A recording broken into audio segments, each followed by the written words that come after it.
Isabella, why didn't you come to the lunch gathering today? Your sister-in-law invited you. I can't believe you turned me down. Oh, hello, Denise. I'm sorry I can't attend your lunch gathering. I have work during the day on weekdays, so I can't attend. I told you this before many times. Well, I told you to take time off work and join us. I've been telling you for a long time too, haven't I? I can't take time off so easily. Why not? What do you mean, why not? It's a job. I get paid and I have responsibilities. I can't just take a day off because I'm going to lunch with my sister-in-law. Don't you understand that's not a good reason to miss work?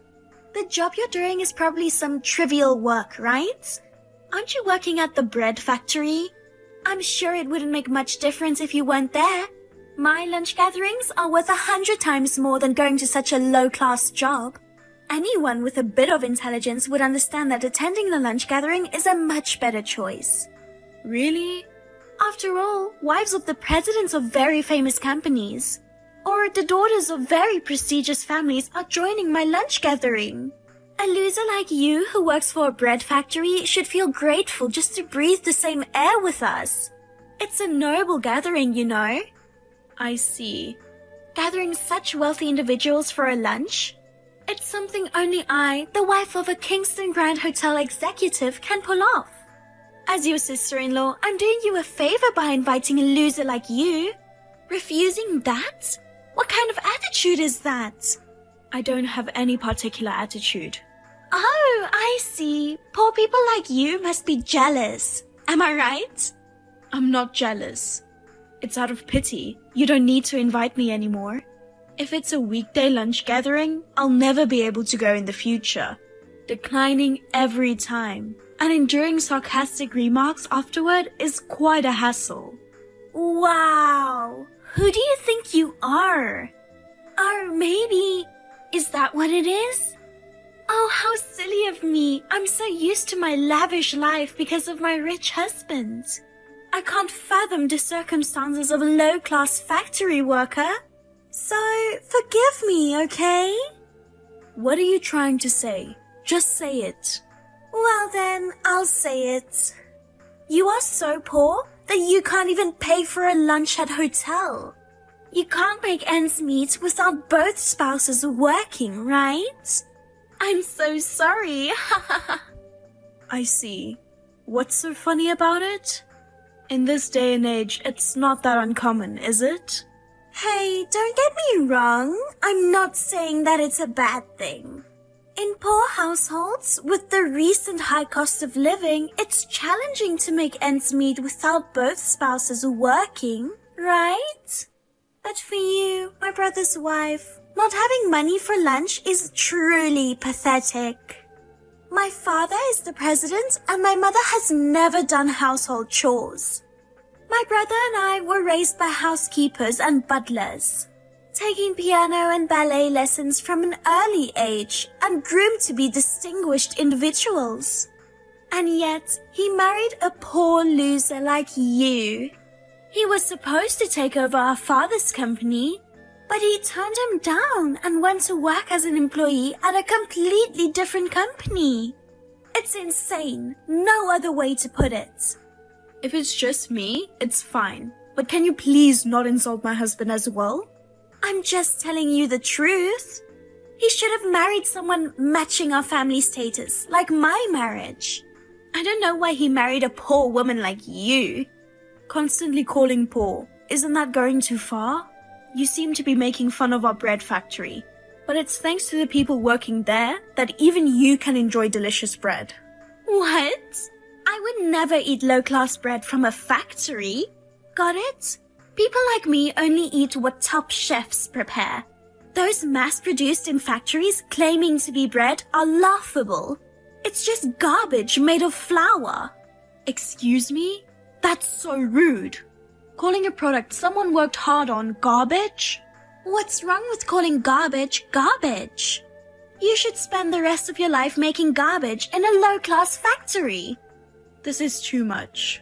It's not too late. You should divorce my brother. What? Why would you bring that up?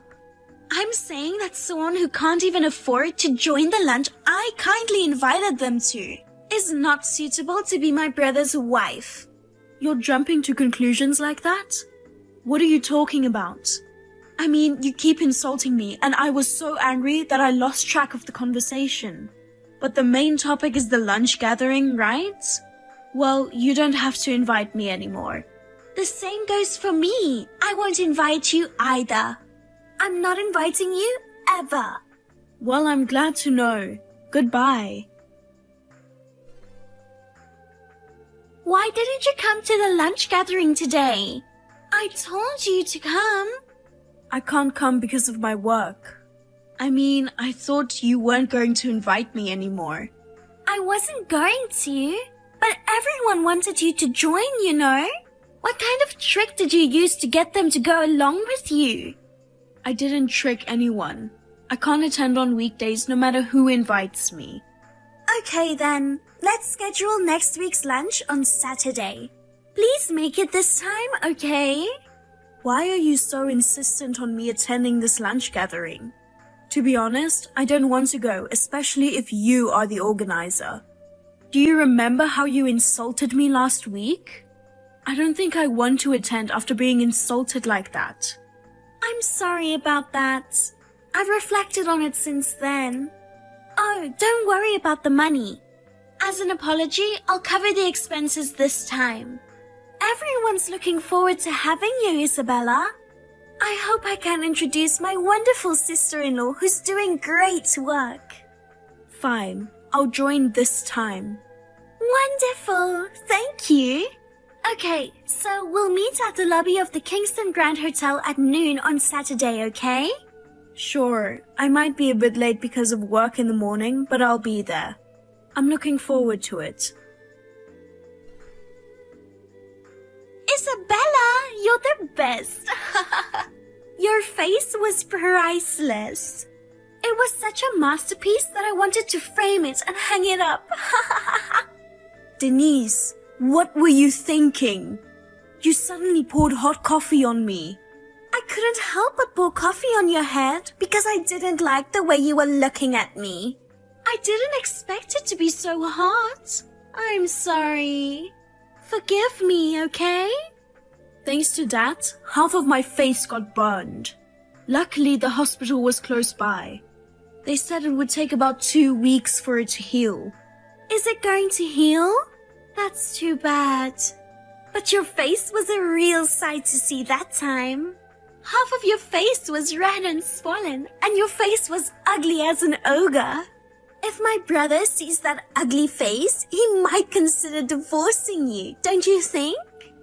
That won't happen. My husband was rushed to the hospital. He's very worried about me. He'll charge you for the medical expenses and the cleaning cost of my suit. Oh, speaking of which, you are wearing an expensive-looking suit despite being poor. I wonder if you were trying to match the class of the Kingston Grand Hotel. Poor thing, it ruined by the coffee. What's so funny? I don't understand what's so funny in this situation. There's nothing more entertaining than this in the world. Sipping coffee while enjoying your ugly burn face? Along with the Kingston Grand Hotel's famous French toast? It was truly the best. It was the most exciting lunch I've ever had. I can't believe you. So the apology for the previous insults was also a lie, wasn't it? Was it your intention to invite me over and pour coffee on me? In front of various major company presidents' wives? That's right. It was so easy to trick you. What a foolish woman. I need to properly discipline the low-class bread factory worker who dared to think she could join such a noble gathering. I wish I could have shared this joy with all my wealthy friends. But everyone suddenly left, saying they had something to do. That's my only regret. Something to do? Yeah, it's not usually like that. But wealthy people are busy. They have things to do that you can't even imagine. They came to visit me at the hospital until a little while ago. What? They apologized for your outrageous actions to me. They apologized on your behalf. What do you mean? They apologized for not seeing through your true nature and inviting me to lunch themselves. They all apologized politely, but it's not their fault at all. Why would the president's wives apologize to a loser like you? You're threatening everyone, aren't you? Excuse me? Or did you try to act as a poor victim to trick everyone into being on your side? Well, I know poor losers like you are good at that kind of tactic. In the world of wealthy people, there's no place for sly individuals trying to deceive others. That's why people like them get easily fooled. You still don't get it? About what? If you're up for it, fine. I'll pay for your treatment or whatever. After all, my husband is an executive at Kingston Grand Hotel. We have more than enough money. It's a shame to give it to a poor guy like you. But considering it as payment for witnessing the entertaining scene of a loser getting her face burned, it's quite cheap. Can you afford it? Of course, I can afford it. Well then, I'll charge you without hesitation. Also, I'll be discontinuing our partnership. Huh? Hey, Isabella! What's wrong? What's wrong? Everything is wrong. What did you say to the president of Kingston Grand Hotel? My husband says he's going to be fired because of me. He's very angry and says he's divorcing me. Oh, so he's getting fired after all? Well, considering the circumstances, I guess it's only natural. What do you mean? Well, because you poured coffee on me, and as a result, Kingston Grand Hotel lost an important business partner. It's only natural that your husband has to take responsibility for that, isn't it? What are you talking about? What business partner are you talking about? I'm talking about Star Bakehouse. It's my company. What? It seems you thought I worked in the factory, but I'm the president of the company. What? The president? We are the supplier for the bread for Kingston Grand Hotel. You said you wouldn't eat bread made in a factory, but many of the guests have given it very high reviews. They say it's delicious. What? Wait a minute, I remember people talking about how the hotel's breakfast bread had a taste like high-end bakery and was fantastic. I heard that some guests come to stay just to try the bread. Yes, thankfully.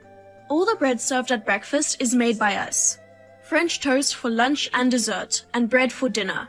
Most of them are produced in our company's factory. Oh, so that French toast I had... You enjoyed coffee and French toast while watching my burns, right? Well, from now on, you won't be able to eat it anymore. You won't get the same taste of French toast as before. We've decided not to supply bread to Kingston Grand Hotel from now on. You're lying! We don't want our bread supplied to a hotel that has people looking down on factory workers, calling our carefully crafted bread garbage, and having someone with such poor character. No, it can't be true. If you stop supplying bread to Kingston Grand Hotel, your company would be in trouble too, right? You'll lose a place to sell your bread. Our clients aren't just Kingston Grand Hotel.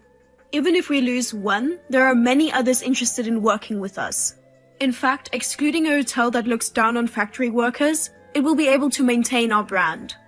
Oh no, but it doesn't make sense. Ending a deal and firing my husband, isn't that too much? Why not just one or the other? Kingston Grand Hotel wants to keep its brand face. It's natural to dismiss a problematic executive. I assume your husband proposed divorce for similar reasons? Being married to a woman of low status damages his social standing, so he wants a divorce, right? Oh no. Is it really my fault? It's too late to regret it. How was I supposed to know you were the president? If I had known, I wouldn't have poured coffee on you. I accepted you as an official participant in the wealthy people's lunch gatherings. Remember? Wealthy or not, pouring coffee to a person is unacceptable. I'm going to make that a prerequisite, but let me tell you something. Everyone else at the lunch knew that I was the president of Star Bakehouse.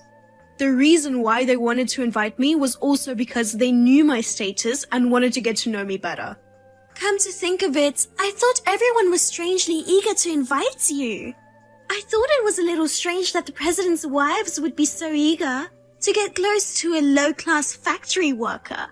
How can you convince yourself that you are such a valuable person? In a way, that's a talent. So, everyone going to the hospital when you were burned was also because of that, huh? Are you saying that they all abandoned me and took your side? All this time, I've been hosting lunch gatherings and trying to be liked by everyone. And now they're dumping me? Not just my husband, but even my friends as well? Well, it's all your fault. You should be sorry. Then I don't have a choice. I'm going to your house now. What? In that case, I won't be satisfied without revenge against you. If you and my brother aren't divorced yet, I'll barge into your house and mess things up. I'll call the police. Even if you say so, what about my brother?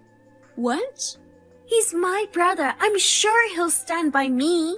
He's probably under a lot of stress because of you who made his marriage difficult. If I went to your house and explained to him, he would divorce you and go back to our parents' house with me and live a splendid life that matches his family's status. Are you an idiot? What? Do you know why my husband didn't inherit your father's company? Because of the high status family, the dignity and manners. From a young age, he was forced into a constrained life by his parents and sister. He felt suppressed, experiencing significant stress. What? After getting married and starting a family, he finally became free. I don't think he'd easily give up on his current life. My husband and I are both working hard at the jobs we want to do. We are satisfied with our daily lives. We don't want that to be disrupted. If you barge into the house, we'll just kick you out. I wouldn't hesitate to call the police too. What? Don't exaggerate. I'm your sister-in-law, remember? If you don't like it, don't come to my house. Oh, by the way, the medical expenses for the burn and the cleaning costs for the suit haven't been paid yet. Please settle it by tomorrow. You can afford it, right? Good luck. Denise, who had a divorce forced upon her by her husband, didn't just end up with that as her punishment. When I had coffee poured on me, those present were the wives of the presidents of Kingston Grand Hotel's business partners. From there, the story spread to the presidents of various companies, leading to the end of contract of not only the bread, but also contracts involving furniture, facilities, amenities, and more. The hotel was in a really difficult situation, as the demand for an explanation grew louder and louder. In the end, it seems that the hotel decided to claim damages from Denise.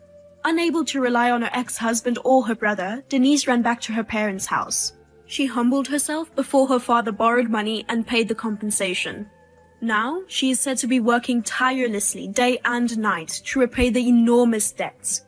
The other day, I happened to see her in the town. She looked haggard, with no traces of her former self, completely worn out. On the other hand, I have fully recovered from the burn and I'm working hard. I am enjoying my life with my husband, and I have become friends with the wife of the president of the company who I met through the incidents. And we have lunch gatherings from time to time.